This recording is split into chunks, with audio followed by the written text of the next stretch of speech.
I am. As long as I don't touch my head. Okay. I think that's basically. So let me introduce you to the team. And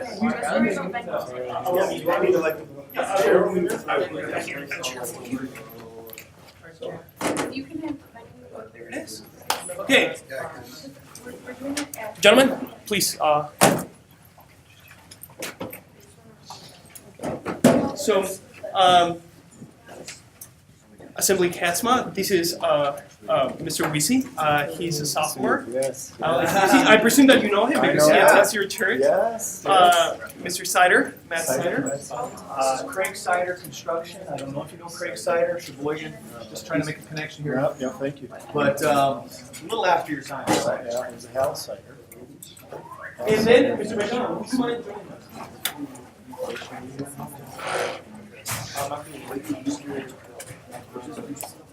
Okay. And the third, our third journalist today, Mr. McDonald. Okay.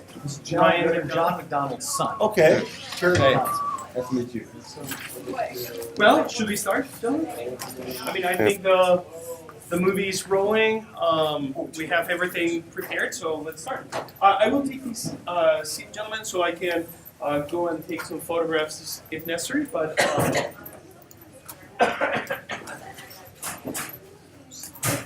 so, are we in frame? Back and forward a little bit. Yeah. And the focus, like, except this is just Ryan. Ryan. Yeah, that's it. Yep.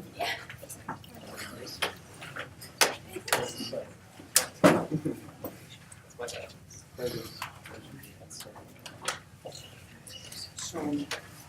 Is that That's something you Let me get. ask you a favor. Can I ask you? Have you had that more? Just have to press the button. Everything. Yeah. Don't move the tripod to the anything. And Leave leave it it rest. And Yeah. it will do 3 4 like this. That will probably happen the rest of your life. So when I ask you, we'll look at these. But when I ask you, just when I take a few when I sit down, and then later on during the interview, I will just make you a wink. So you take some. Okay. So well, again, thank you very much, Assemblyman,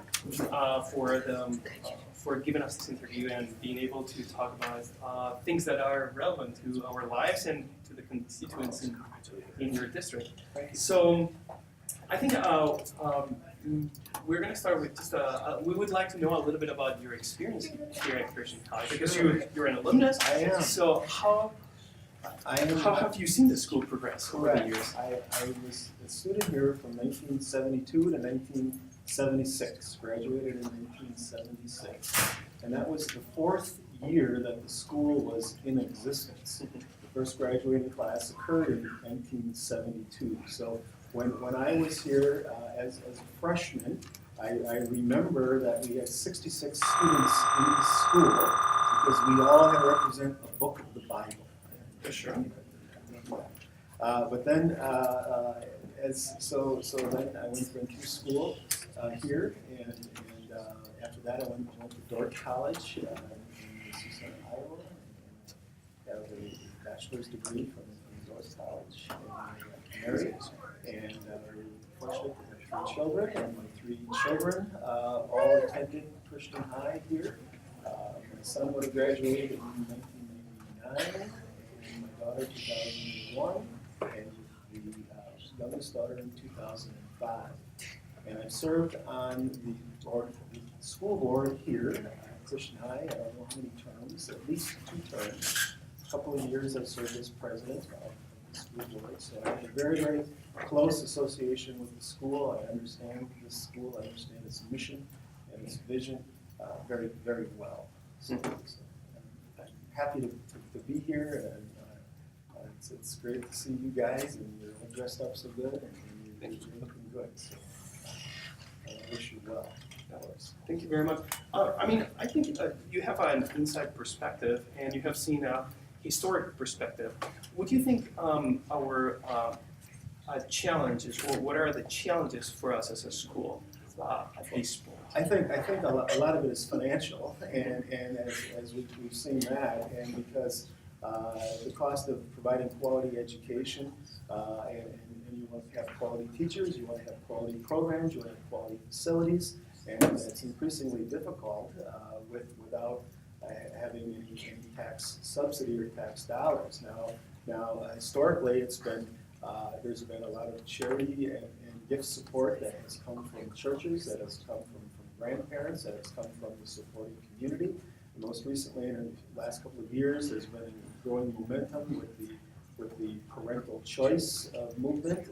Thus far, Christian High has applied for that. They're not part of the program, but I do see that there's probably going to be expansion of that throughout the state. There's a movement in that direction, but it really comes down to having parents that are involved. That's the key point of the solution, and the long-term success of this school is having engaged and involved parents. That's the key. I mean, it's interesting that you have mentioned school choice. That was probably one of our the first topics that we wanted to cover, Sure. education, because it concerns us directly. Mr. Wissy, would you like to take it? Sure. You obviously feel very strongly about Christian education as you served multiple terms of school board and sent your kids here. And I know that the growing debate between private or public school has been growing since our last election. But why do you feel that Christian school is a good choice? I think it provides an alternative. It provides an option. Right now, with the government, with the monopoly schools that we have right now, with the funding, that doesn't provide options. And parents are the ones who are best suited and to know what's best for their children. And whether it comes to a faith-based education or a smaller environment, I believe it's the parents that should make that decision, and not state government. And I say that this debate has been growing because I know during the last election, many of the campaigns and the commercials for both parties have they've stated that there have been tax cuts for those who pay their private education.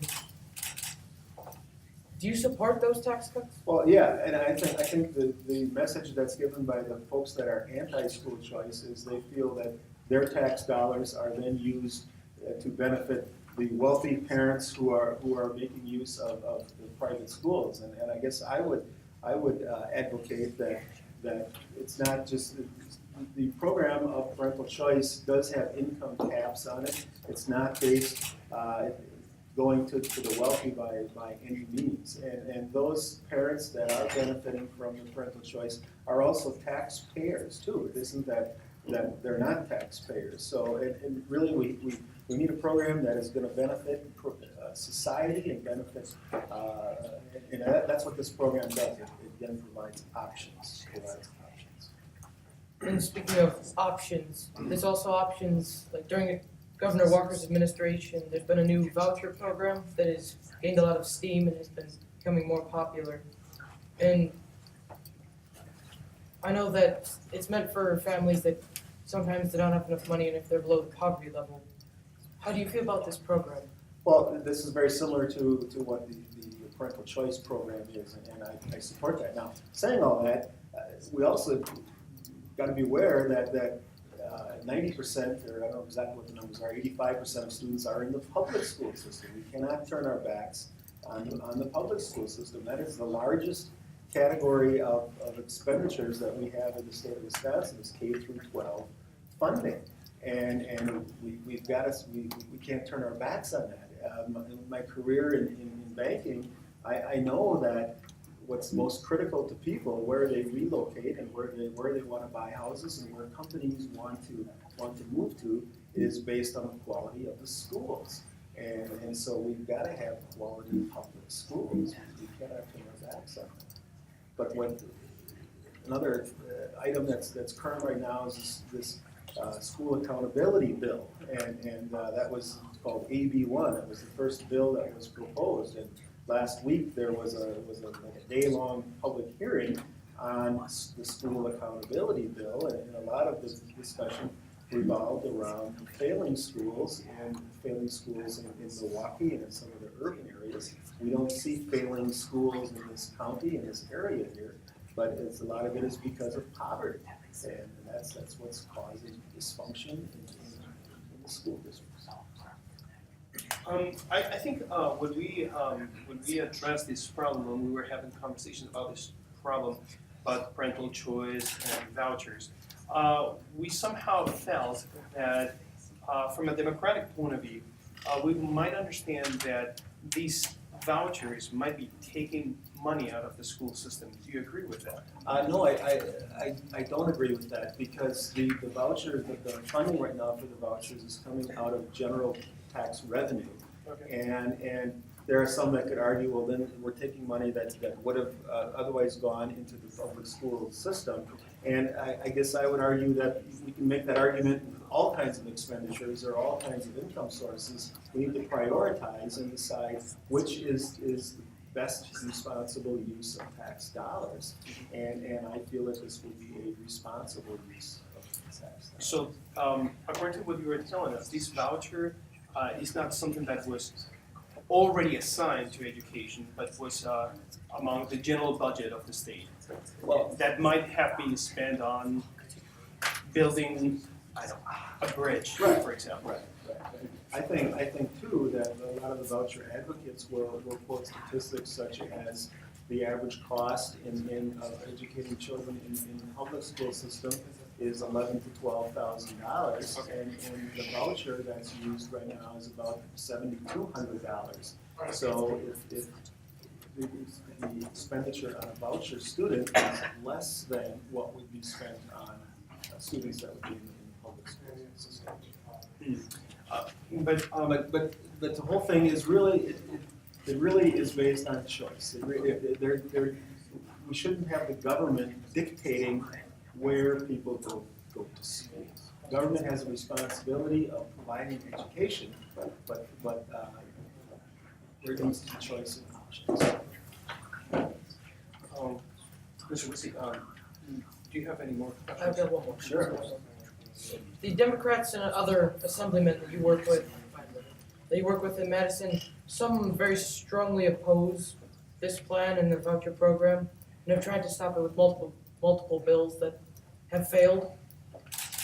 How do you think that you can overcome that and you can reach an agreement? Well, I think that the school parental choice in Milwaukee has gone on for about 20 years. And I think there's, depending on what data you read, it depends if the success is because of that or not. But it is not a new system, it's not a new theory. It's been around for, like I said, 20 years. It's just that it's expanding in other parts of the state. So. You mentioned an interesting topic, and you briefly touched the intercity Milwaukee.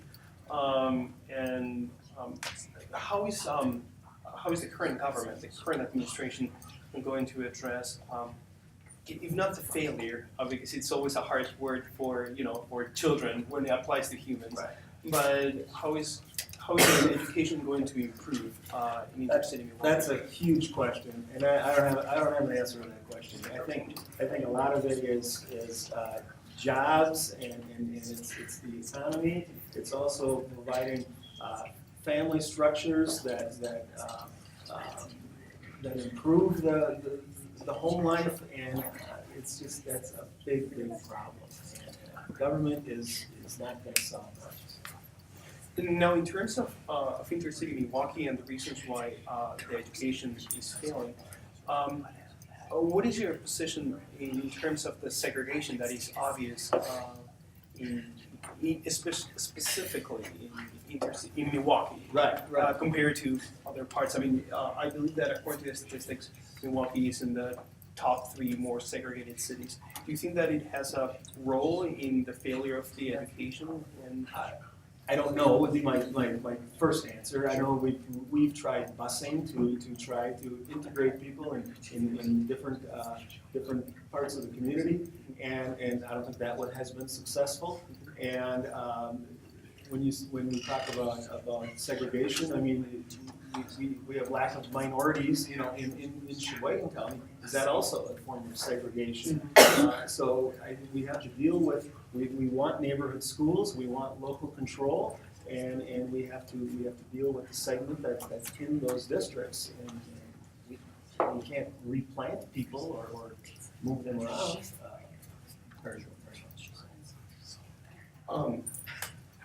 Mr. Snyder, Mr. McDonald, should we start with you? Sure. My questions kind of center around your view and opinions on politics in general.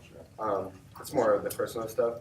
So I guess I will start with what made you want to run for this political office at this point in your life? Thank you. It's a great question. I get that all the time. And I was in banking for over 30 years. Spent most of my career at Sheboygan State Bank, 33 years there. So one thing that I got disappointed and frustrated with in banking is all of the regulations. And so this is an opportunity for me in my life, at the stage in my life where my kids are gone and where I'm in a comfortable stage in my life where I'm able to go into a different career and to influence public policy in Madison. And that's been very exciting for me. I've learned an awful lot. I know a lot about banking, but in the last 6 months, I've just learned so much about so many different subjects and so many different industries. So it's been very much a challenge for me. But the biggest thing is to have an impact on public policy and be engaged in the debate. That's exciting. Mm-hmm. It's rewarding. We just have a very interesting question. The fact that you have mentioned the time frame of 6 months. How have you prepared for your new job? Because Right. It's a new job. Yeah, it's a new job. The election process started in May. The election occurred, of course, we had a primary in August. We had the general election was in November. So that was what the 6-month process I was talking about. Well, since November, there's been a lot of orientation that I've been in Madison, although we officially didn't begin until 2 weeks ago when we had inauguration. There was about a 2-month period there that we was probably in Madison probably 10 or 12 different days to go down there and have orientation. I'm very impressed with the organization of the assembly. They're doing a fine job of helping freshmen like me learn, and we've had meetings. I guess to give you an example, every Wednesday from noon to 1:30, we meet with the Legislative Fiscal Bureau. That's the agency that deals with the budget, and they tell us about the transportation budget. We read about that in the news. Should taxes go up on our gas taxes and all those things? So we've got learned a lot in a short period of time. Do you have to have a mentor? Yes, I have a mentor that's been assigned to me. We on the floor of the assembly. That's where we meet and we do our voting. I have right next to me is my assigned mentor, and he can help me with everything goes so fast when you're on the floor of the assembly, so he can help me out. But I also have other assemblymen that I know and that I have confidence in, that I can go to them and ask them questions. If I may interject one Sure. thing. As you're starting this new position, I know that it's very early in your political career, but if this goes successfully, could you see any greater position?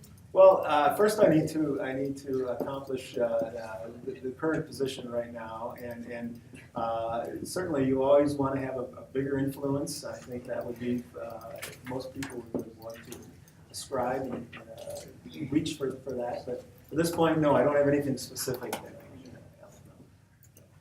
Okay. My next one is, what is your favorite thing about Wisconsin politics? My favorite thing about Wisconsin politics would be, I think the same, I don't know if Wisconsin's any different than any other politics, but it's the challenge of the debate. It's being engaged and being on the end of every time you open up the Journal Sentinel every day, there's something going on that the state is going to be debating, whether it's the Supreme Court issues, who should be the Chief Justice, whether it's the gas tax, whatever it is. we're dealing with it, and so that's what's challenging, and that's what's interesting, and that's what's exciting about it. Young people feel that they are not represented by politicians. What would you have to tell them, or what would you have to tell the young voters or people that are about to vote? Yeah, my district, like every assembly district, there's 99 assembly districts in the state of Wisconsin, and there's divided equally. People wonder why districts are so crooked and are cut so differently, and part of it is to make the political votes the way they should be, but the other part of it really is to equalize the population as best as possible. And each district has about 57,000 people in each district. So I'm going to Madison representing and thinking about 57,000 people. Now, when my election occurred, there were 14,000 people that voted for me. There were 9,000 people that voted for my opponent that voted against me. And then the rest of them either chose not to vote, they were disengaged in the process, they were too young.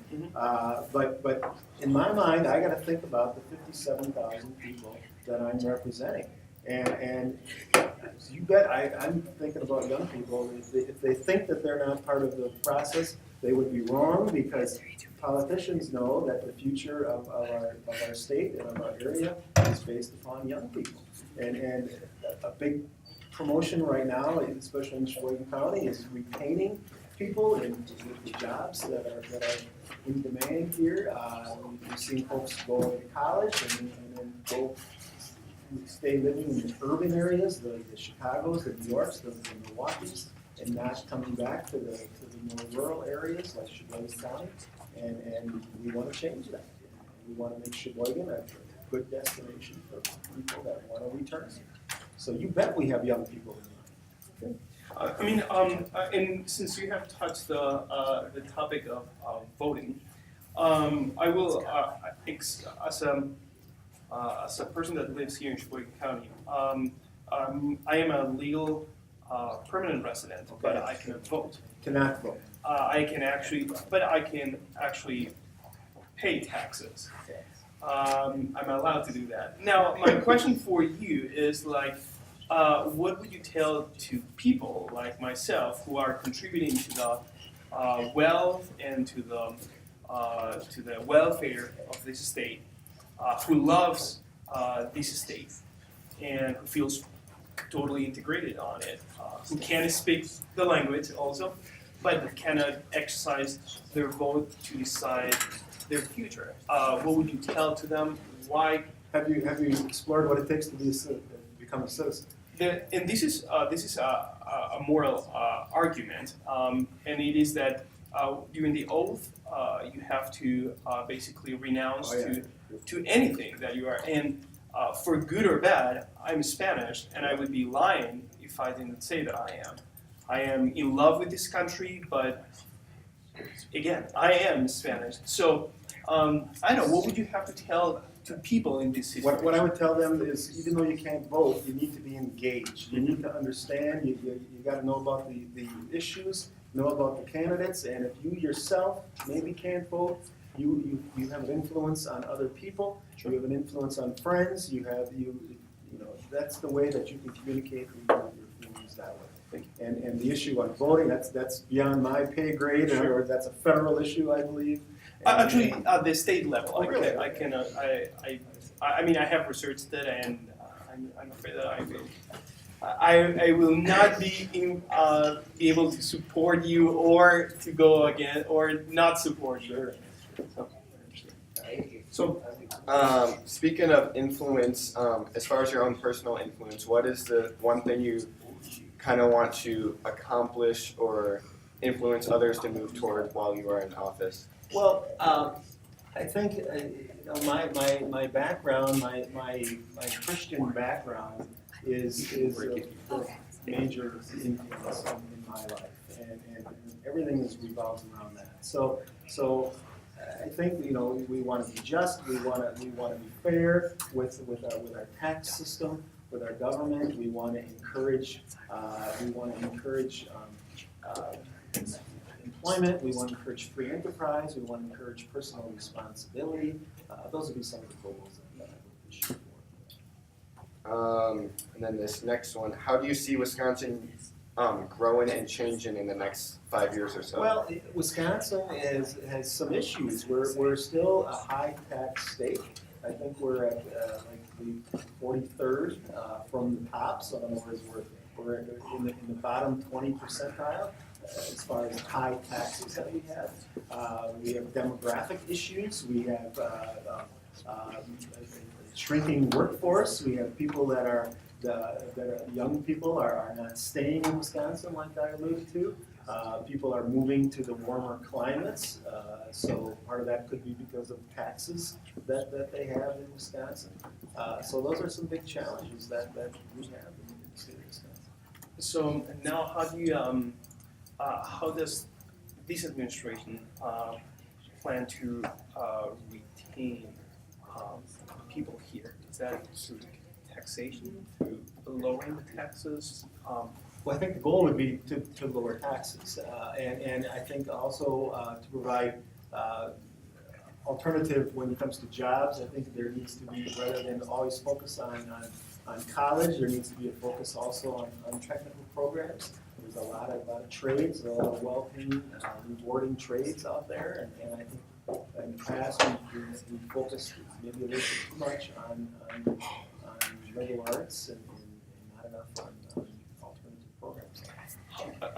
If I'm not mistaken, right now the state budget is a little bit off. We have Well, we're working on the budget right now, and I think, and again, depending on if you want to listen to the Republicans or the Democrats, there are those that are talking about the large billions of dollars of deficit that we're seeing, and really what that comes into is when all the agencies they came and proposed what they would like to have spent in the next 2-year period. We always budget on a 2-year cycle.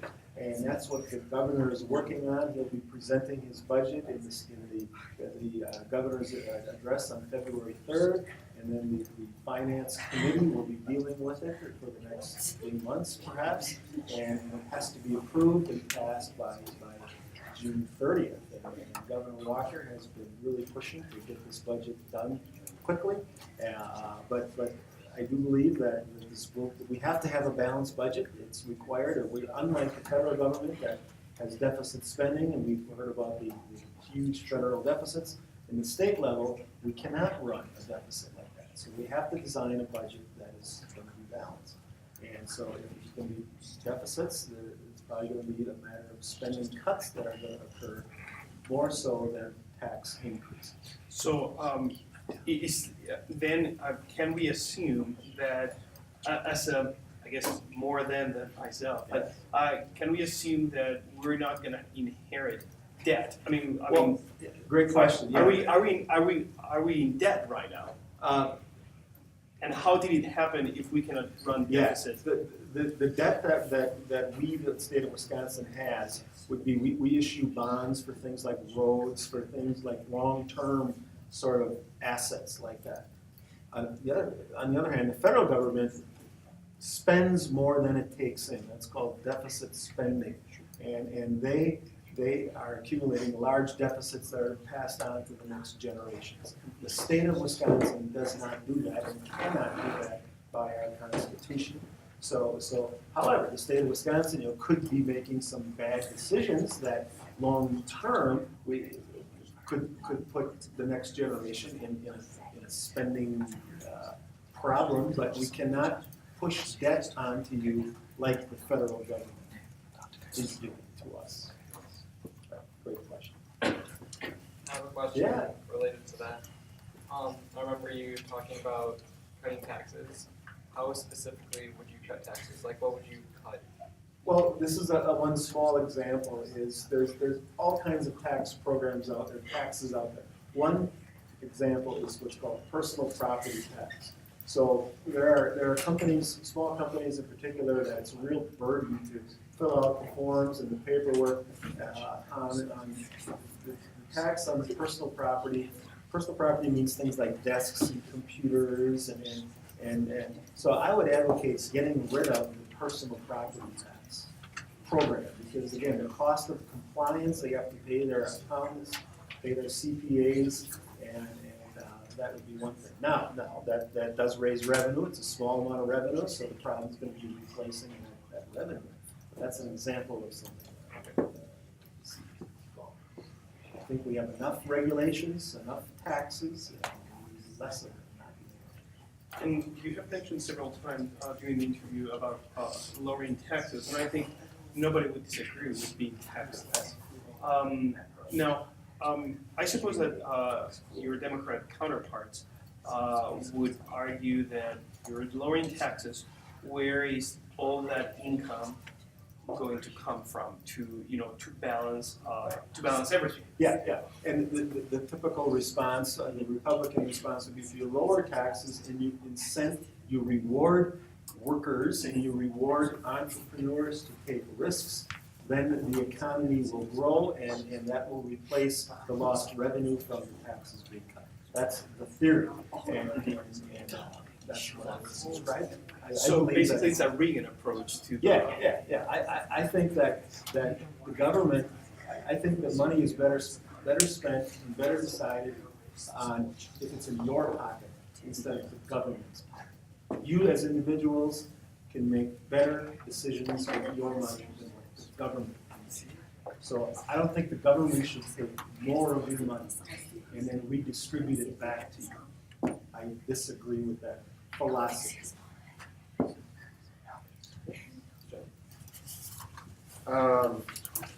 This is my last one, and I believe it's one that you kind of touched on with Senor earlier before actually starting this interview. But do you still believe that America is one of the greatest countries in the world, or have we kind of fallen from that? Absolutely, we are a great country, and we have the freedoms that we have to make this a great country. That's why people want to move here. People want to.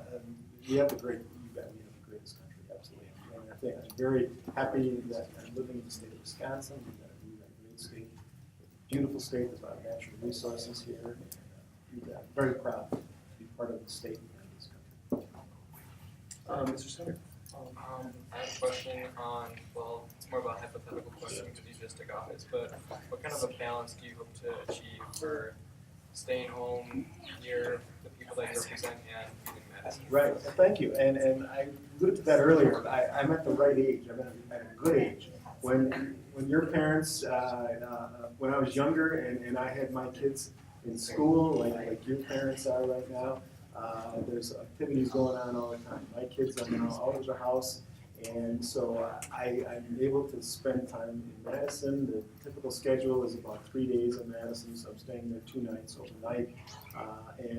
But when Mondays and Fridays, I'm home in the district to meet with the constituents, to do these kinds of activities here, and I'm excited about trying to balance the Madison life and the Sheboygan. I think it's going to work just fine. Mr. Senator, do you have any questions? I had a question, kind of alluded to this earlier too, of how to get young people and probably primarily Republicans, young Republicans, excited about politics. Well, yeah, and I just want to encourage you people and your friends and the politics. I remember I had one person tell me when I announced that I was going to do this. He said, "Oh, why do you want to go into politics? That's so negative and that's so deceitful and it's so problematic." And I just disagree with that. I mean, all of life we can find whatever occupation you're in, but as Christians, we need to be active in all parts of life, and especially the political process. And so I just want to encourage young people like this audience to think about that and to respect that and to aspire to that. Now, I mean, a little bit connected to what Ryan asked about America being the greatest country in the world. That was precisely the video clip that that triggered a little bit this question. And I mean, the video presents some data, like for example, that we are the 7th country in literacy, that our freedom is shared by many other countries. I mean, it's not that we talk about freedom, but I mean, during the video, a ton of other countries share freedom. Oh, sure. I mean, we are 30-something in math, 20-something in science.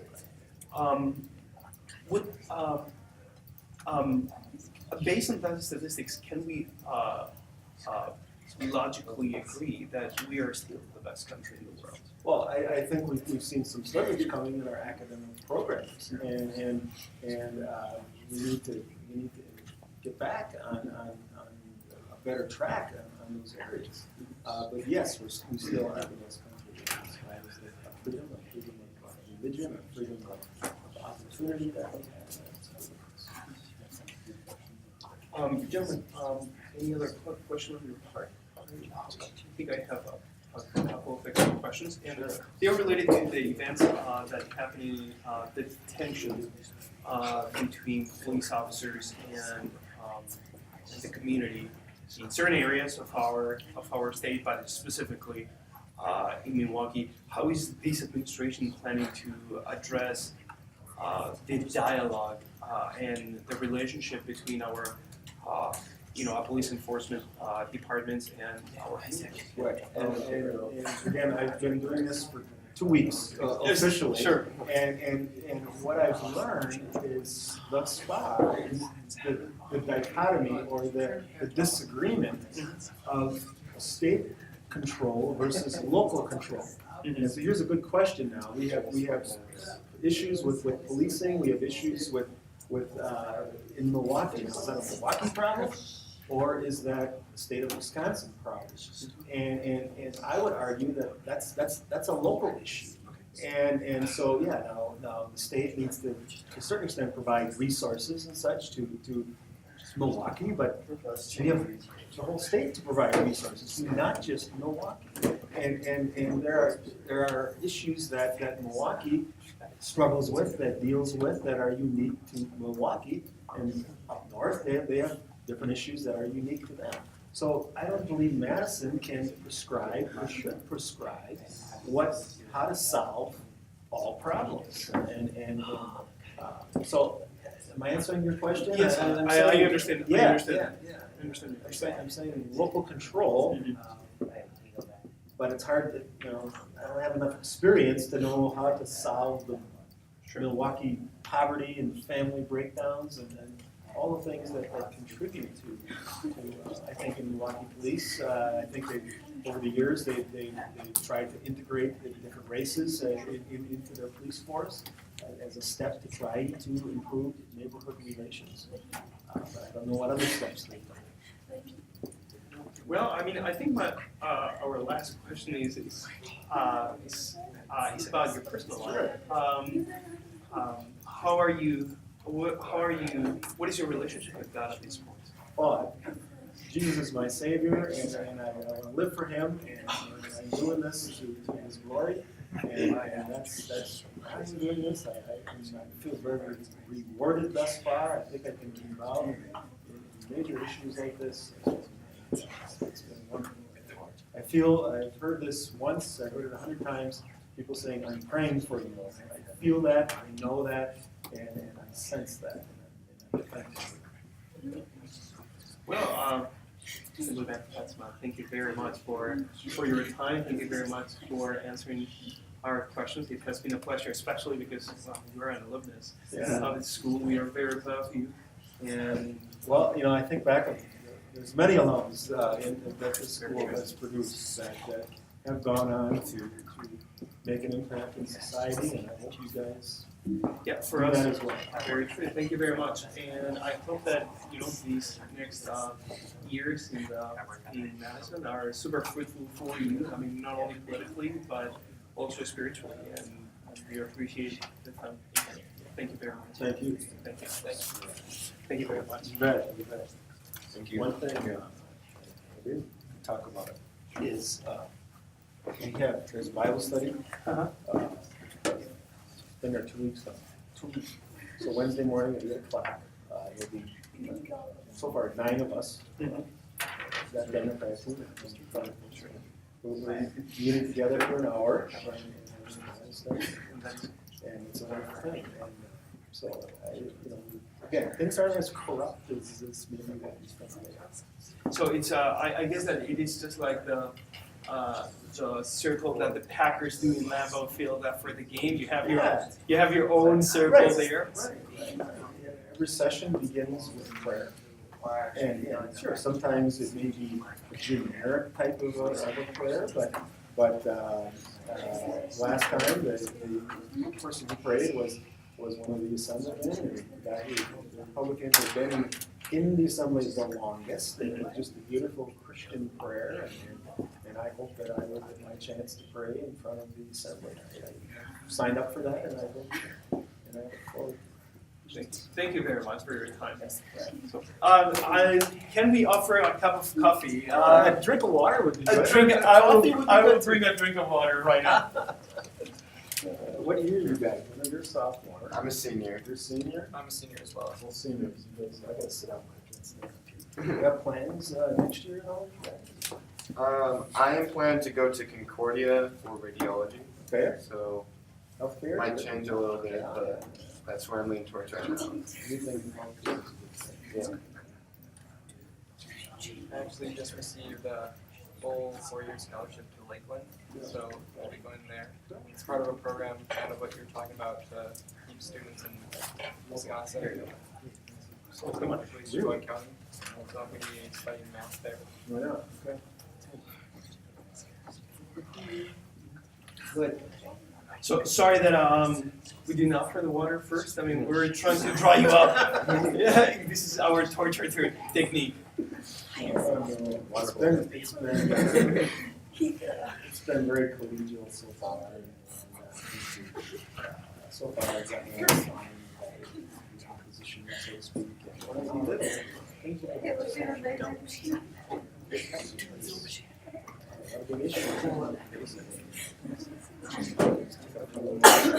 Right to work. We were Act 10, that was 3 years ago, and the public meetings, so the state said you can't require public employees to belong to the union. You have the right not to belong to the union. Especially the right to work is private unions. So the Teamsters and some of these AFL-CIO and some of these union groups, that's what the state is holding on now. Half the states in the country have what's called right to work. What do you support? I assume that you support. I would be in favor of right to work, which means not requiring the union. But the governor so far has said, he doesn't want to touch that issue, and basically his plans on presidential race. Oh, I see. So he want to be neutral on this aspect. Do you think that Kohler might be affected by this legislation? Because we know that in the past, I mean, Kohler was had problems with Sure. Oh, yeah. challenges. Yes. I think we just had to talk to. Some people would, the Republicans would argue this would benefit the company. It would take some of the problems of the unions and some of that away. Yeah, the union folks would argue just like this.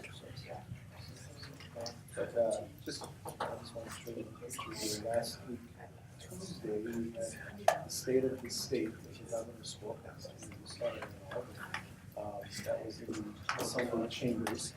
And then afterwards, the governor invited everyone, the Republicans and the Democrats, to his residence then for a reception afterwards. So then I took along my legislative assistant, and so who is 2009 graduate of Ripon College.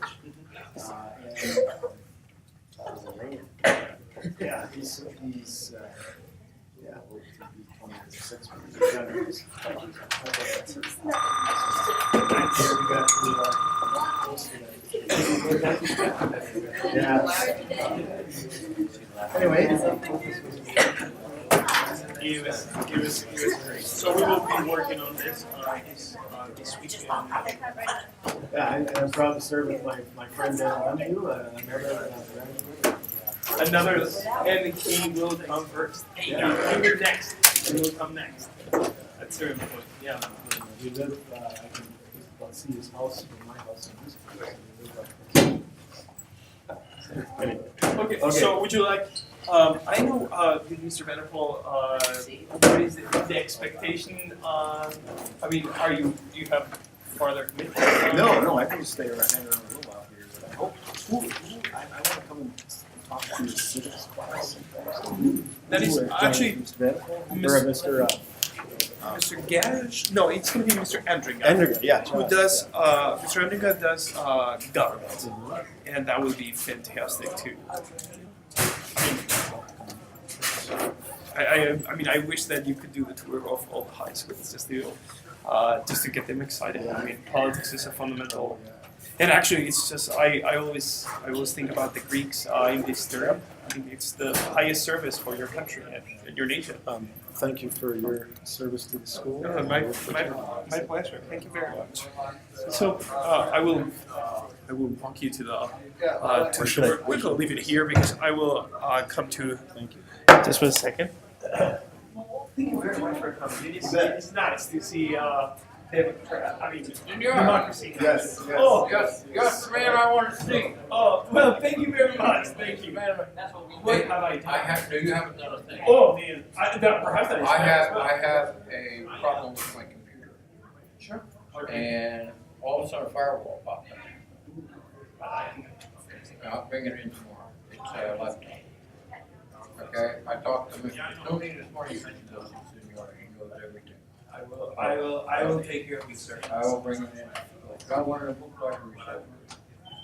Oh, really? Yeah, You're already making business, sir. we're already making money. You're all. We're Oh, already making money. well done, sir. So now we got 7 more to sell. I'm sure you will. Oh, yeah.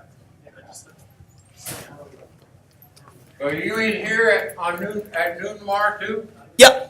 Okay, I'll bring it in then. Sure. No problem. Cause, Wednesday I gotta go to a funeral.